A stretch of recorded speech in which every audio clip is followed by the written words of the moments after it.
السلام علیکم۔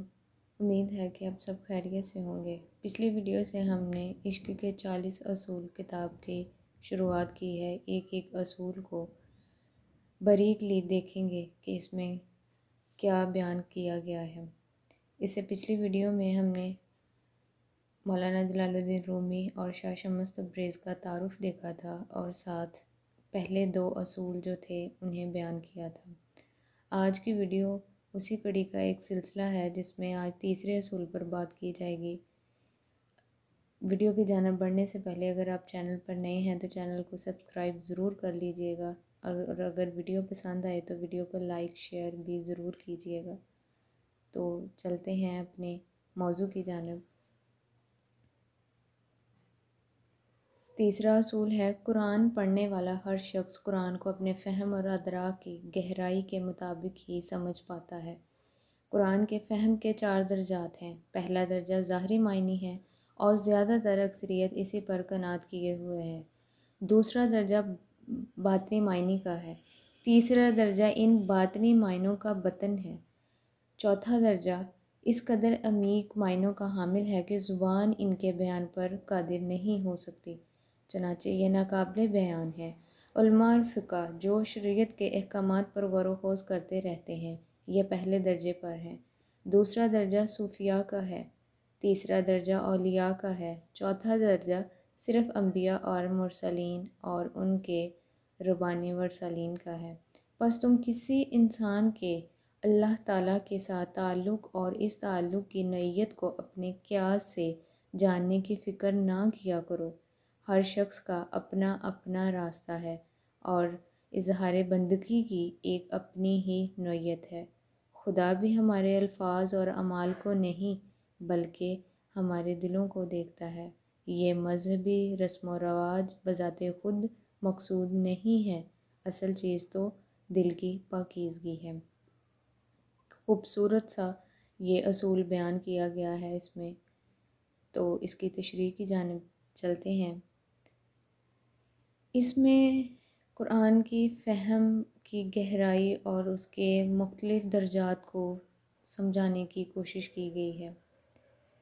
قرآن کی معنوں کی گہرائی مختلف لوگوں کی عقل، بصیرت اور روحانیت کے مطابق مختلف ہو سکتی ہے، اور اس کی تفصیل کو 4 درجوں میں بیان کیا گیا ہے جو کہ قرآن کی فہم کی مختلف سطحوں کو ظاہر کرتا ہے۔ تو انہی درجوں کی جانب بڑھتے ہیں۔ پہلا درجہ ہے ظاہری معنی کا۔ یہ وہ سطح ہے جسے ہم سب سے پہلے سمجھتے ہیں۔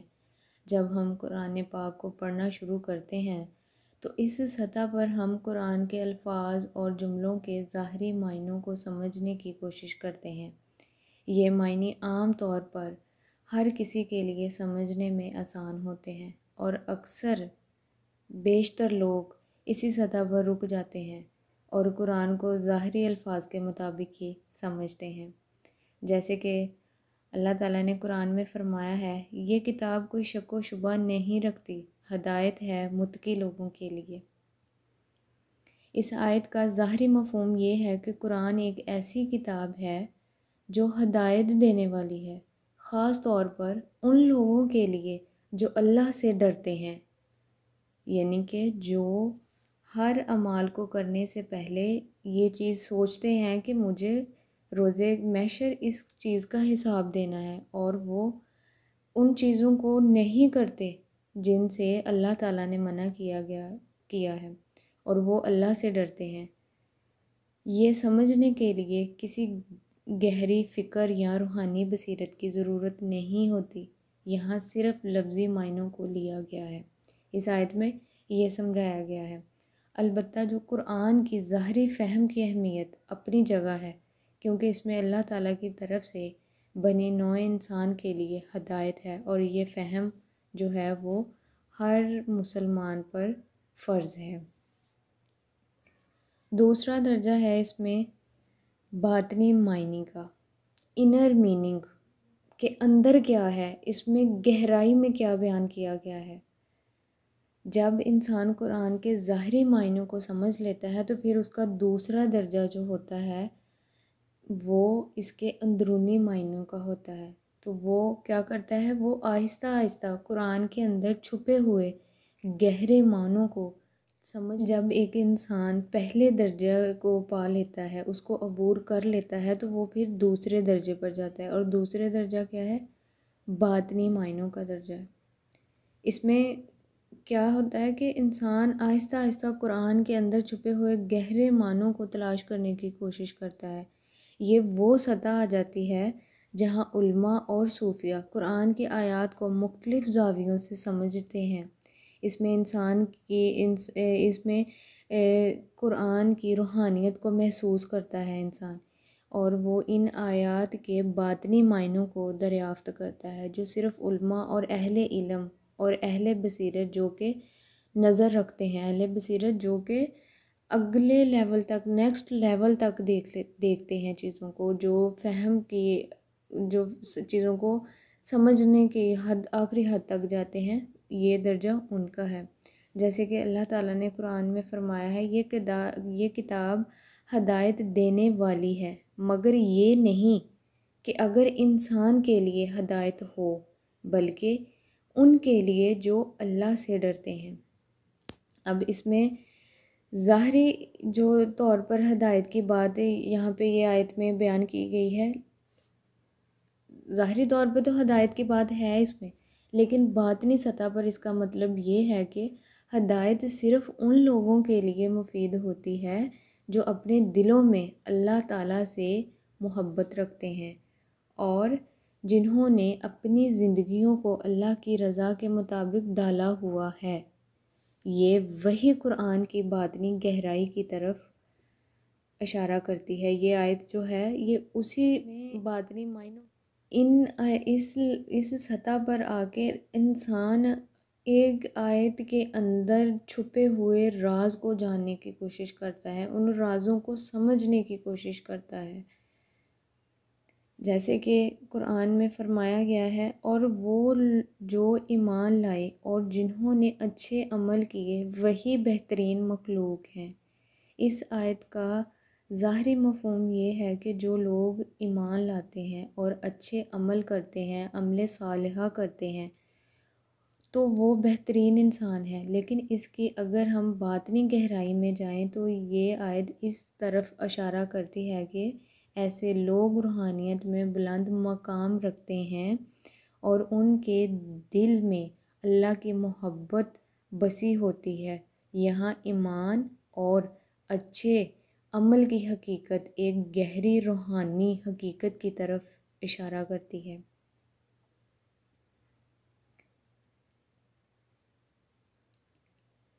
چوتھا درجہ ہے ناقابل بیان معنی۔ اب یہاں پہ ناقابل بیان معنی یہ وہ سطح ہے جہاں پر صرف انبیاء اور ان کے مرسلین کے لیے مخصوص ہے۔ یہاں آیت کا مفہوم اتنا عمیق اور وسیع ہو جاتا ہے کہ وہ کسی زبان میں بیان نہیں کیا جا سکتا۔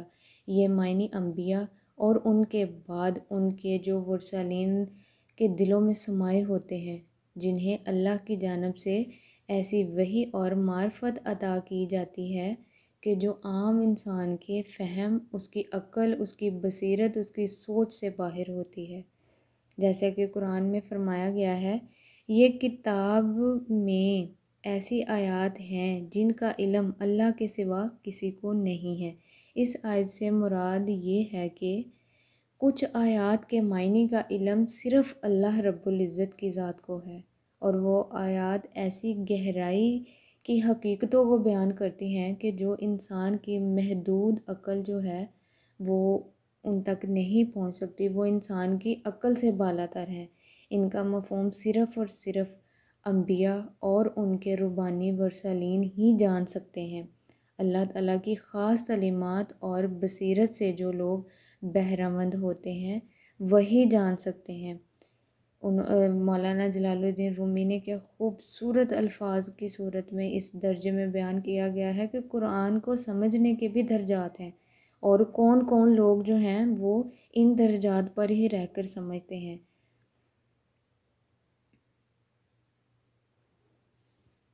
اب اس سے نتیجہ اس اصول سے ہمیں کیا سیکھنے کو ملتا ہے، کیا نتیجہ نکلتا ہے کہ روحانیت اور دل کی صفائی کی اہمیت تمام کی روشنی میں ان تمام درجات کی تشریح بتاتی ہے کہ قرآن کی فہم صرف ظاہری معنوں تک محدود نہیں ہے، بلکہ اس کے اندر کی گہرائی کو سمجھنے کے لیے روحانیت اور دل کی صفائی ضروری ہے۔ جیسا کہ دیکھا، ایک مثال لی جائے، ایک سپی ہے، وہ باہر سے جو ہے وہ بند ہوتی ہے، اگر ہم اس کو کھول کے دیکھیں تو اس کے اندر کس قدر خوبصورت اور کس قدر قیمتی ہیرے ہوتے ہیں۔ تو قرآن بھی انہی ہیرے موتیوں کا ایک گلدستہ ہے اور ایک مکمل نسخہ حیات ہے کہ جس میں ایک ایک لفظ میں اللہ رب العزت نے بہت بے شمار اور گہرے معنی بتائے ہیں، جو کہ ہم انسانوں کے لیے زندگی گزارنے کے لیے ایک بہترین اور ہمیشہ رہنے والی ایک جامعہ کتاب کی صورت میں مشعل راہ ہے۔ قرآن کی سچائی اور فہم کا تعلق انسان کی روحانی حالت سے ہے کہ جس قدر انسان جو ہے وہ اس چیز کو حاصل کرنا چاہے گا، اس کے خوبصورتی کو پانا چاہے گا، اس کے فہم کو پانا چاہے گا، وہ اس قدر ہی اس کے اندر، انسان کے اندر جتنی تڑپ ہوگی قرآن اتنا ہی اس کے اندر سمایا جائے گا۔ اللہ تعالیٰ نے قرآن کو ہر شخص کے لیے ایک خاص ہدایت اور رہنمائی کا ذریعہ بنایا ہے، اور ہر شخص کی فہم مختلف ہوتی ہے، ہر شخص کی فہم کے مختلف درجات ہوتے ہیں، کیونکہ ہر انسان کا دل، فہم اور روحانی مقام مختلف ہوتا ہے۔ اللہ تعالیٰ فرماتا ہے کہ یہ کتاب ایسی ہدایت ہے جو صرف اللہ سے ڈرتے ہوئے لوگوں کے لیے ہے۔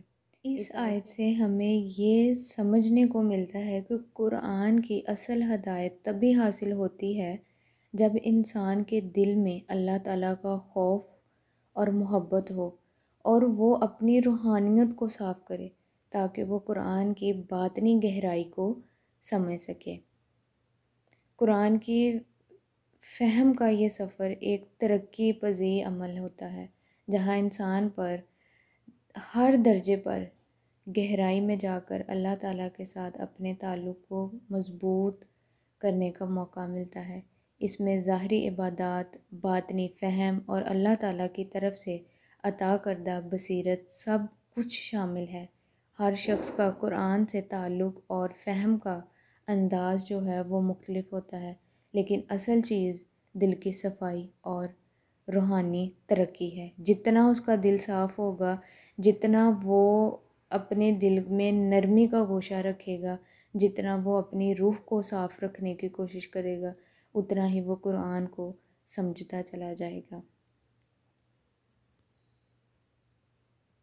یہی تھی آج کی ویڈیو۔ امید ہے کہ آج کی ویڈیو آپ کو پسند آئے گی۔